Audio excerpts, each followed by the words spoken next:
The Prime Minister Modi government is going all out to appease Donald Trump. Multiple reports suggest New Delhi has agreed to take back 18,000 Indian citizens living illegally in the United States. This despite the fact that Indians account for a mere 3% of total illegal immigrants who entered USA in 2024. So what's the reason? NEA spokesperson Randhir Jaiswal explained, quote, "As part of India-US cooperation on migration and mobility, both sides are engaged in a process to deter illegal immigration. This is being done to create more avenues for legal migration from India to the US," unquote. Now, US Department of Homeland Security report in 2022 stated that nearly 220,000 Indians are living illegally in the United States. On the other hand, Indians make up 75% of the total 386,000 legal H-1B visas issued each year. So their future is secure, right? Well, not quite. Under Trump's new executive order, no children of H-1B visa holders will get automatic US citizenship anymore, a law that has existed for almost entirety of American history. Meanwhile, nearly 1 million Indians are waiting for a green card or permanent residency status. Some have faced a wait of more than a decade already. Now, their future gets even more uncertain. But what's the situation in India? In just the last few years, over 40,000 illegal Rohingya refugees have entered India. Meanwhile, in 2016, the then Minister of State for Home Affairs, Kiran Rijiju, told Parliament, quote, "There are about 20 million illegal immigrants from Bangladesh in India.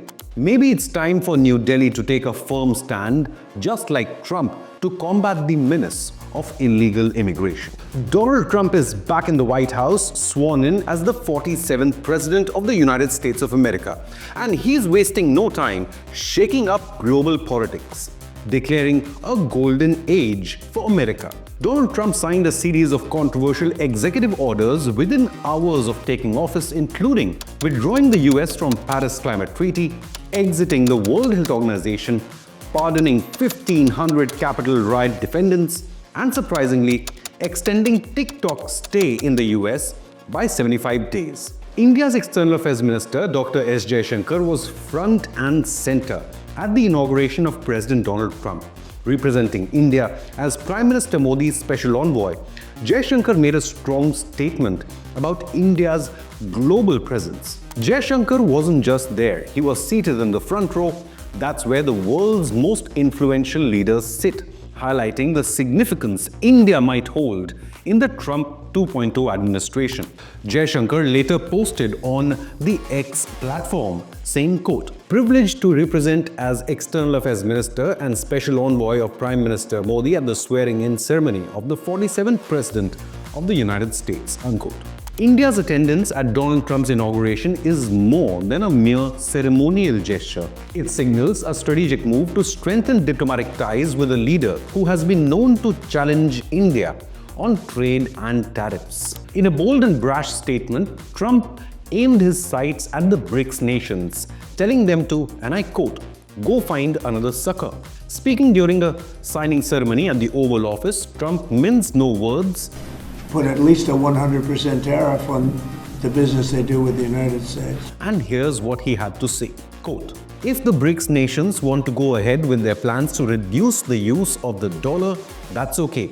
But we'd impose at least a 100% tariff on every bit of business they do with the United States," unquote. He even had it, and I quote, "This isn't a threat, it's just a clear stance," unquote. The BRICS nations, Brazil, Russia, India, China, and South Africa, have been steadily working to reduce the dollar's dominance in global trade. Back in 2023 at the BRICS summit, Russian President Vladimir Putin called for a push towards de-dollarization, the idea to expand the use of their national currencies in trade and financial transactions. Fast forward to 2024, the BRICS foreign ministers met in Russia and doubled down on this initiative. They even discussed the potential launch of a new global currency to rival the US dollar.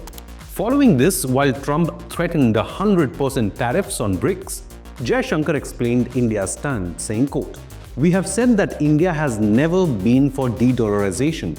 Right now, there is no proposal to have a BRICS currency. The BRICS do discuss financial transactions.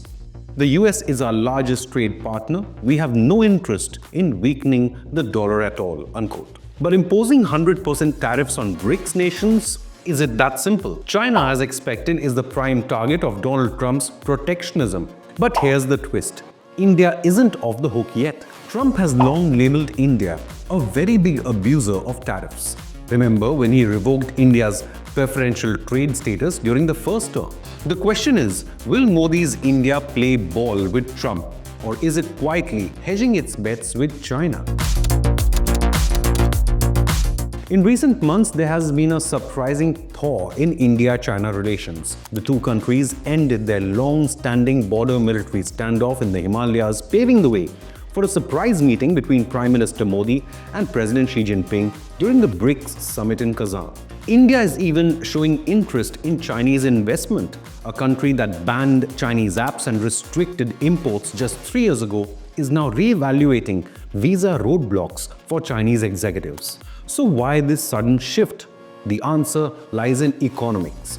India's annual economic survey makes it clear, to boost its manufacturing base, India must plug into global and yes, Chinese supply chains. With Chinese investments in greenfield projects tripling last year to $160 billion, India sees an opportunity to attract some of that capital and tackle its youth unemployment crisis.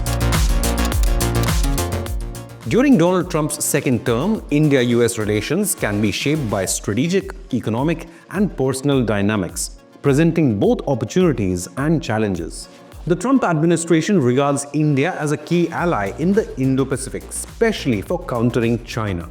The Quadrilateral Security Dialogue, or Quad, has focused on security coordination and joint military exercises, enhanced defense ties through agreements like COMCASA, which is Communications, Compatibility and Security Agreement, and BECA, or Basic Exchange and Cooperation Agreement, have strengthened military cooperation. However, the broader landscape reveals a shifting world order. The US is no longer the uncontested leader, and as deglobalization reshapes the global economy, nations like India are exploring ways to diversify their alliances and partnerships. But let's not forget, Trump isn't the one to back down. His tariffs and tough talk are just the beginning. The question is, can India walk the tightrope between the two global giants? One thing's for sure, this isn't just a story about trade, it's about power and alliances. If you found this news report informative, then leave a comment, hit the like button and subscribe to Inconnect News.